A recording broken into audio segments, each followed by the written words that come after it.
Ինչ անել։ Հարց, որ հաճախ է հնչում այս ապարժեք քաոսում։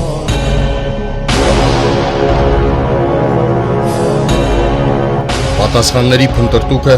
Արդար Հայեմի եթերում։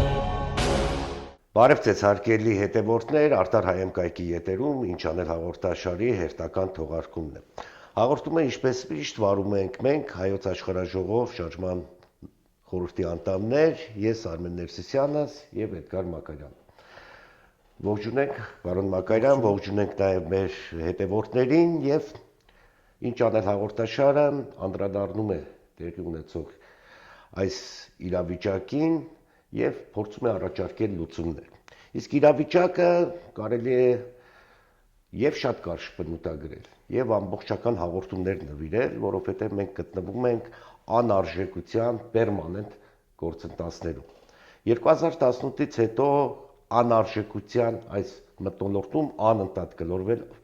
հայտնվում ենք իրավիճակներում, որ մեզ թվում է սա անարժեքության հատակն է, սրանից այգում հնարավոր չէ, բայց հատում ենք այդ կարմիր գիծը եւ նոր կարմիր գծեր հատելով համընդհանուր փսիխոզի է վերածվել մեր հասարակությունը։ Եվ երբ որ հասարակությունը այս հոգեխանգարման այս ընդհանուր process-ում է գտնվում, կարծես թե ճշմարտության փնտրտուքը դառնում է ոչ լսելի,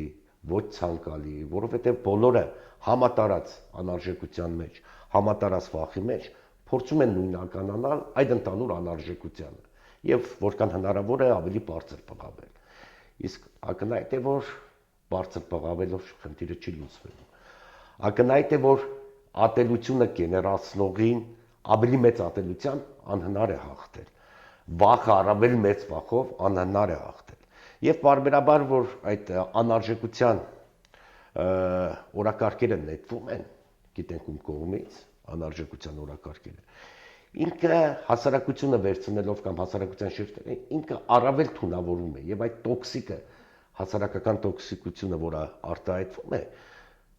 անընդհատ հզորացնում է այդ անարժեքությունը կրողին։ Այսինքն հասարակությունը մտնելով այդ օրակարգի մեջ, ուզած թե չուզած հզորացնում է անարժեքությունը տարածողին, անարժեքության սկզբնաղբյուրին։ Եվ այստեղ ակնհայտ է, որ փնտրտուքը ոչ թե առավել բարձր բղավելով կամ հակառակվելու մեջ չէ, այլ բոլորովին այլ տեղ է։ Դրա համար այսօր ուզում եմ որ խոսենք այդ շերտերի մասին, թե ինչպես պետք է հաղթահարվի այս համընդհանուր փսիխոզը հասարակական եւ որտեղ է լույսը։ Թերևս շատ ճիշտ նկարագրեցիք ընդհանուր այն հոգեվիճակը, որում մեր հասարակությունը եւ պետականությունը գտնվում է, ընդհանուր հասարակական այո փսիխոզ, հոգեխանգարմունք, որը բնութագրվում է 3 հիմնական այդ այսպես ասած ախտորոշիչ կետերը կարող ենք նշել՝ վախը, չարությունը եւ ատելությունը։ Եվ այո, ինչպես ասում եք, դրանց անընդհատական գեներացումը ել ավելի է խորացնում այդ համընդհանուր փսիխոզի, հոգեխանգարմունքի հասարակական այդ տենդենսները, որը ի վերջո բերելու է հասարակական ամբողջ կառույցի փլուզման, իսկ հասարակական ամբողջ կառույցի փլուզումը դեռ չենք փլուզվել, չէ՞։ Մենք կարծում ենք դեռ հույս կա, բայց ընդհանուր այն իրավիճակը, որում գտնվում եմ, կարծում եմ ընդհանրապես հատուկ է հետ պատերազմական այն պետություններին, հասարակություններին, որոնք պարտություն են կրել, եւ այդ պարտությունից բխող այդ վտանգները, որոնք դեռ շարունակվում են գոյաբանական, բերում են այդ համընդհանուր վախին, չարությանը, ատելությանը։ Եվ այստեղ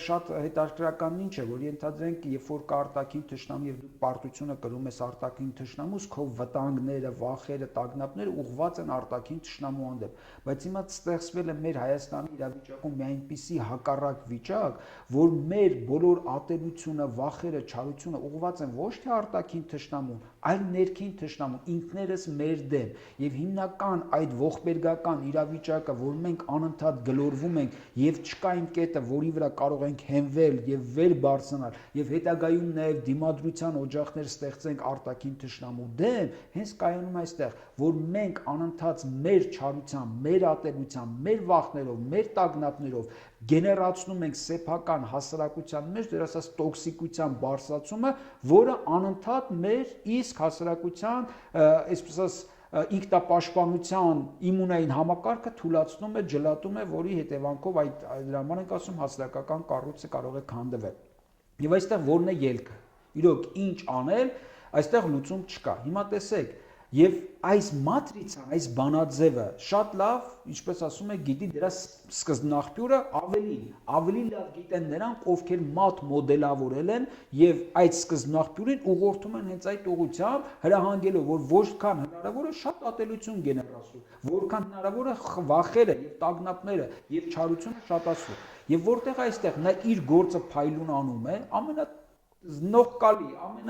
այսպես սրբապիղծ ձևերով, առանց հաշվետու լինելով, թե ինչ է գրում, ինչ է ասում, որտեղ իր համար այլևս այդ կարմիր գծերը ձեր ասած չկան, որտեղ խնդիր չունի, որտեղ իրեն հարկավոր է դա, ինքը սնվում է դրանից, ինքը ուժեղանում է դրանից։ Եվ այստեղ ինչն է հակառակ process-ի վատ մասը, որ մենք չենք կարողանում դրա դեմն առնել։ Հանրությունն ինքը ինքնակամորեն մտնում է այդ process-ի մեջ։ Թունավորման մեջ։ Այո, ինքնակամ է նա մտնում։ Ինչու, որտեղ կարծում է, թե այդ process-ի մեջ ինքը պաշտպանված է։ Ինչու, որտեղ այդ վախերի, տագնապների, չարության եւ ատելության համընդհանուր մթնոլորտի մեջ սկսում է աշխատել հոտային բնազդները։ Այսինքն հոտային մտածողության մեջ մարդը կորցնում է, այո, իր ինքնութենական որակները եւ սկսում է տարալուծվել հանրության մեջ եւ ինքը այդտեղ պաշտպանություն է տենում։ Այսինքն տեսնում եք, որտեղ որ ավելի շատ են ատելություն, որտեղ ավելի շատ են չարություն եւ վախեր գեներացվում, ինքը մտնում այնտեղ ավելի պաշտպանված լինելու համար։ Եվ հիմա այս մոդելը լավ են տիրապետում, ինչպես ասում եմ, այդ արտաքին ծրագրավորողները, որն ասում են,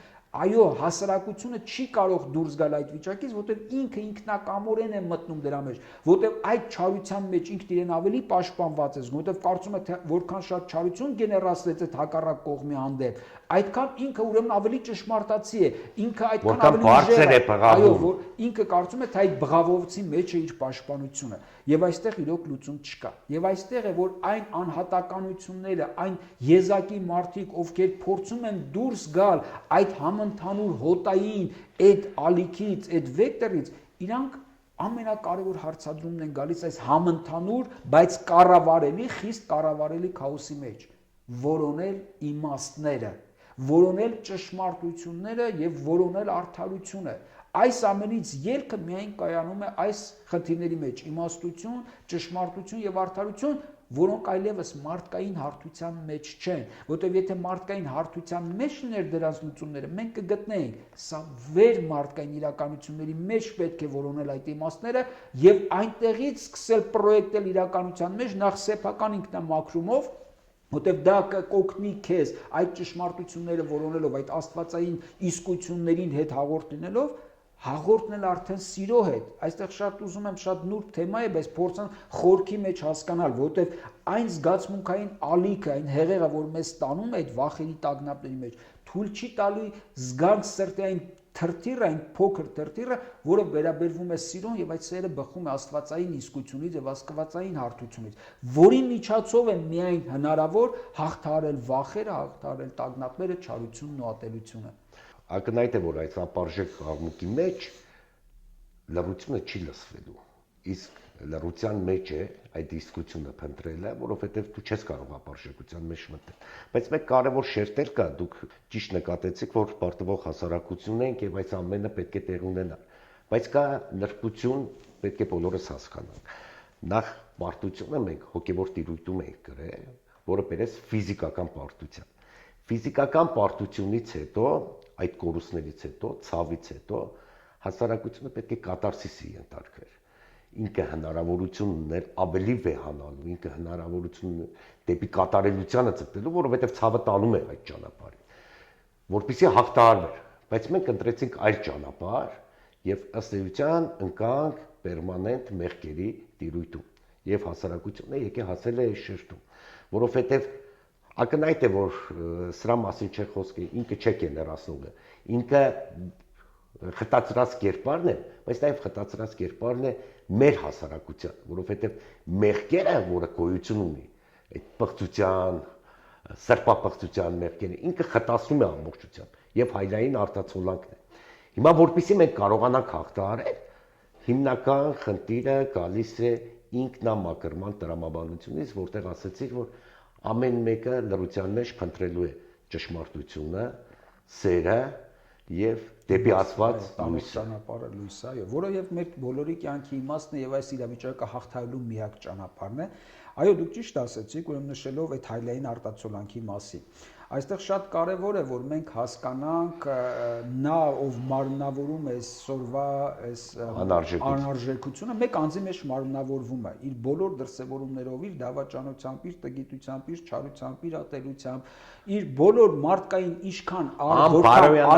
որքան արատ կա, խտացել է մեկ մարդու մեջ։ Բայց պետք է նաև ինքներս մեր հանդեպ ազնիվ լինենք, որտեղ ինքնամաքրվելու համար ազնվություն է պետք։ Պետք է ասենք, որ այդ բոլոր որակները, ինչի մասին խոսում ենք, մեկ օրում չէ որ ծնվեցին եւ մեկ օրում չէ որ այդ մարմնացան մեկ մարդու մեջ։ Դա մեր հետ անկախության ամբարիշտ եւ անարդար կյանքի հետևանքներն են, որոնք ժամանակի մեջ խտացան եւ մեր այդ մեղսաշատ կյանքը մեկ մարդու մեջ եկավ, խտացավ, արտացոլվեց, կերպարանավորվեց եւ մենք ինքնակամ 2018 թվականին ասեցինք առաջնորդիր մեզ։ Այսինքն մենք ինքներս վերցնելով ամենամեծ մեղքը, հպարտության մեղքը, որը այդ օրերին հենց խտացվում էր որպես նաև հոգու մահացու 7 մեղքերից առաջնային մեղք, հպարտությունը, մենք ինքնակամորեն ասեցինք, ահա մեր մեղքերի մարմնավորումը եւ թողնախ առաջնորդի մեզ փոխանալ, ինչպես առաջարկում ենք այդ բանաձևը Քրիստոսաշուրթ հնչեցրած, սատանա ետիցս գնա սատանա տարբերակը, որովհետեւ մենք հրաժարվենք մեր մեղքերից, բայց մեր անգիտությունը, նույնիսկ տգիտությունը մեզ թույլ չտվեց հասկանալու թե մենք ինչ ենք այդ պահին ընտրում եւ մենք գնացինք մեր մեղքերին հետևելու։ Եվ հիմա նա եւ նրանից բերած այս ողջ ողբերգությունները ինչ կա այն հայլային արտացոլանքն է մեր նկարագրի, մեր ապրած կյանքի, մեր ամբարիշտ վարք ու բարքի։ Եվ հիմա երբ խոսում ենք ինքնամաքրումից, խնդիրն այնտեղ չէ, որ թե մենք որքան կբղավենք, որքան կմեղադրենք նրան, որքան կցուցանենք որքան օբյեկտիվ կլինենք դավաճանական քայլերով, խնդիրը դրանում է։ Որովհետև այստեղ այդ նկարագրությունները չեն, կարծում եմ մեծամասնության ազգաբնակչության հայտնի է այդ ամենը եւ շատ սթափ կարողանում են գնահատել այդ դավաճանական, համակարգային դավաճանական եւ տգիտության համակարգի բնութագրերը կարող են տալ։ Խնդիրն ուրիշ տեղ է, մեր մեջ է արդեն։ Չէ՞ որ եթե նա մեր հայլային արտացոլանքն է, որքան էլ բղավենք այդ հայլու վրա, որքան էլ նրան քարկոծենք, որքան էլ անպատվենք,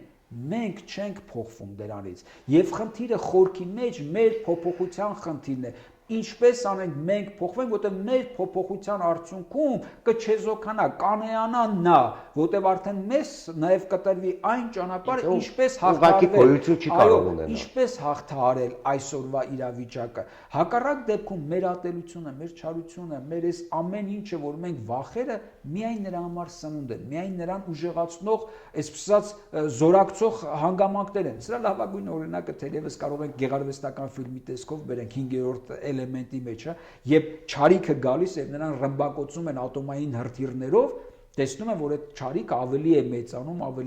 եւ միայն նրան հաղթեց այսպես ասած 5-րդ տարը, այսինքն սերը։ Եվ հիմա խնդիրը, այո, թող այս մարդիկ սա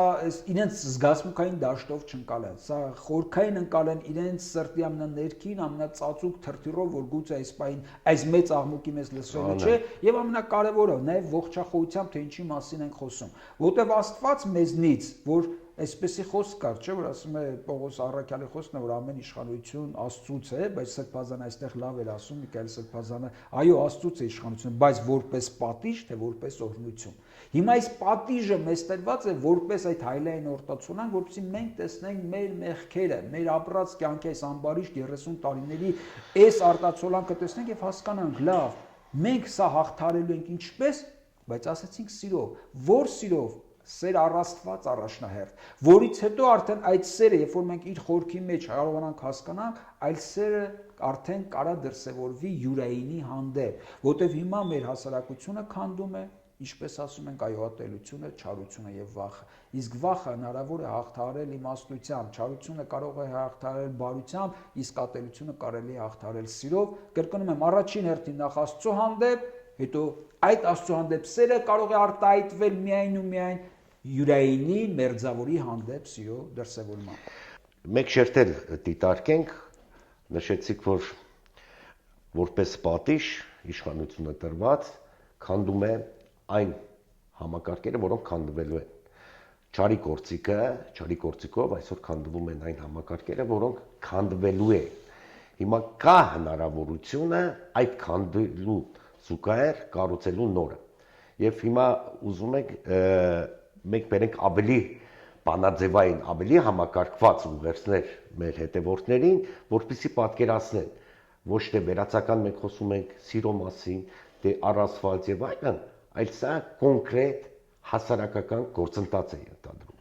Որն է այդ գործընթացը։ Մեր նախորդ հաղորդումների ժամանակ մենք շեշտում ենք, որ հասարակությունը այսօր փորձում է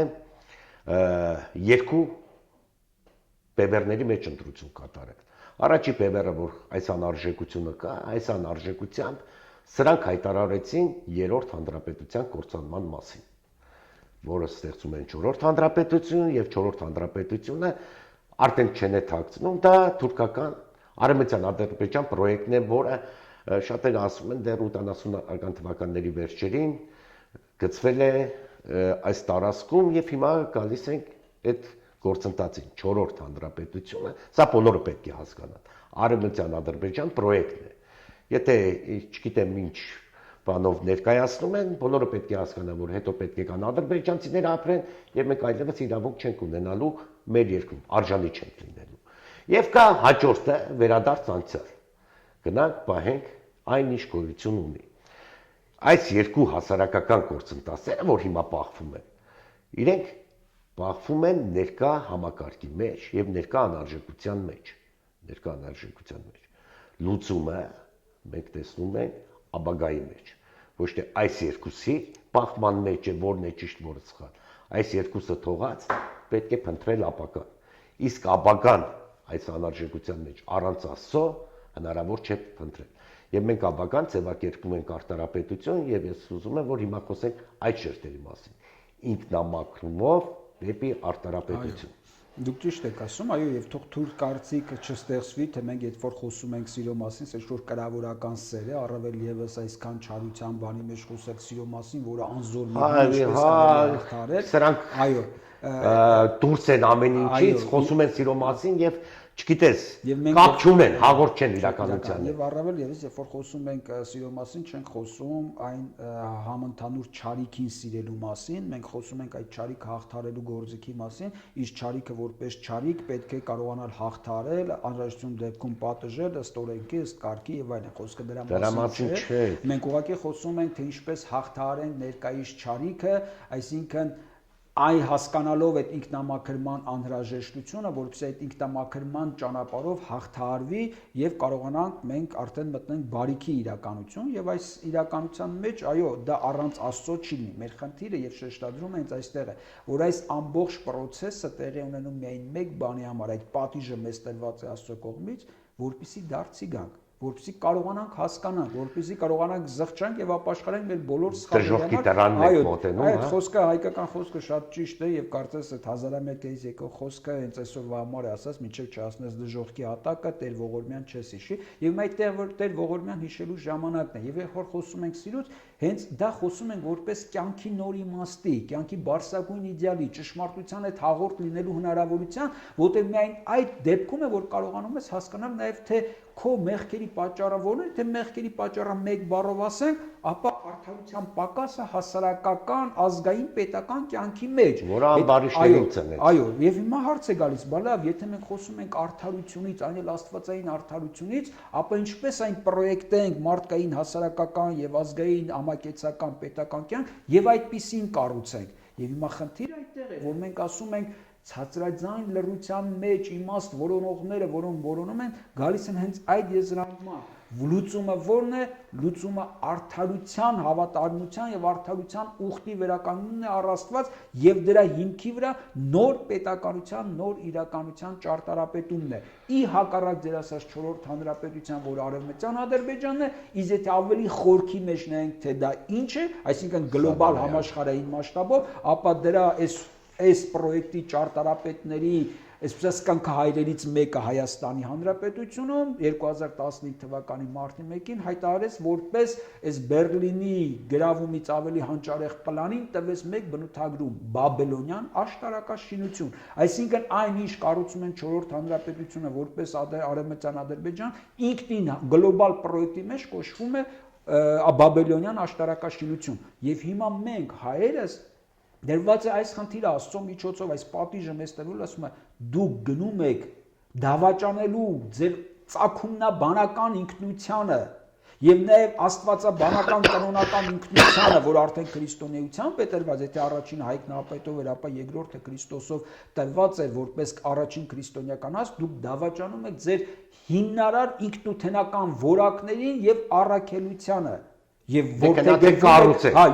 որդեգրվում եք Բաբելոնյան աշտարակաշրջանը եւ ձեր առաքելությունն էր չհնազանդվել, ապստամբել եւ հաղթել բելի համակարգին։ Եվ հիմա այս երկընտրանքն է դրած։ Ինչպես հաղթել, խնդիրը մեկ է, այդ ազատության ոգին կրելով։ Որտեղ է ազատությունը, նորից Քրիստոսը հայտ ճշմարտության մեջ, որ ճշմարտությունը կազատագրի ձեզ, կամ այնտեղ որտեղ Աստծո ոգին, այնտեղ ազատությունն է։ Իսկ սա նշանակում է այդ աստվածուրային իսկությունների, ճշմարտությունների եւ սրբության վեմի վրա պետք է կառուցենք մեր ազգային, հանրային եւ անհատական, եւ հավաքական, եւ պետական կյանքը։ Եվ այստեղ, այո, այդ ամբողջի համընդհանուր ատելության, վախի եւ տագնապների հորձանուտից դուրս մնալու համար պետք են անհատականությունները, ովքեր իրենց ողջախոհության եւ սրտի հավատքի զգացմունքի վրա ասեն, որն է այդ ճանապարհը, եւ այդ ճանապարհը մենք ասում ենք արդարապետությունն է, հայոց ազգային արդարապետությունն է։ Անշուշտ մենք դրա մասին մի առանձին հաղորդում կնվիրենք, բացելու թե որն է այդ արդարապետությունը,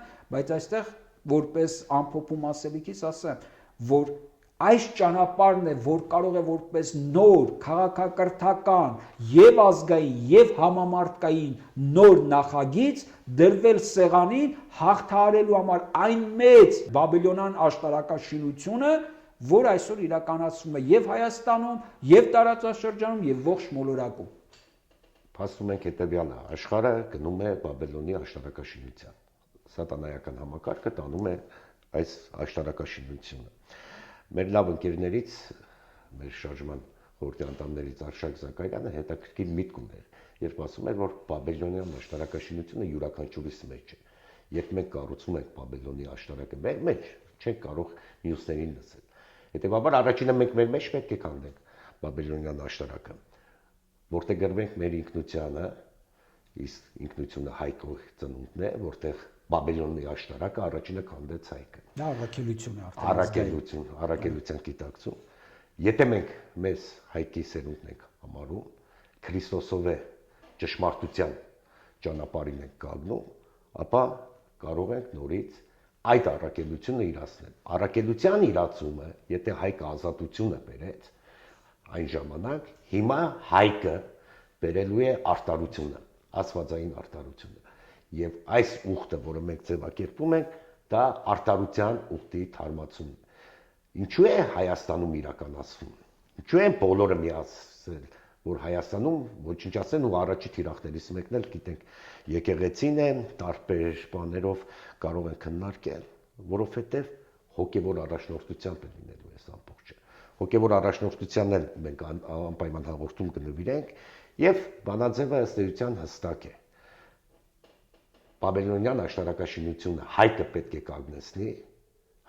կանգնեցնի, կանգնեցնելու է արտարության ուխտով եւ արտարության ուխտի հիման վրա համաշխարհային մասշտաբով, համահասարակական մասշտաբով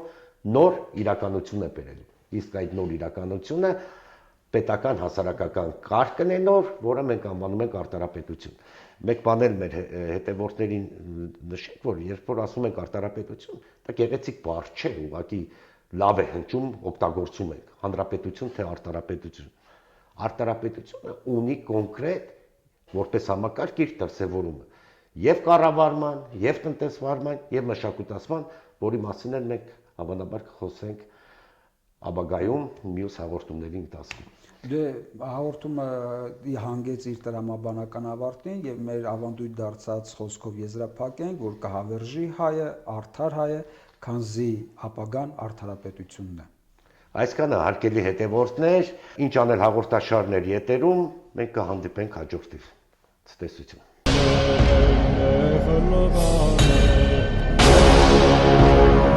Ինչ անել։ Հարց, որ հաճախ է հնչում այս ապարժեք քաոսում։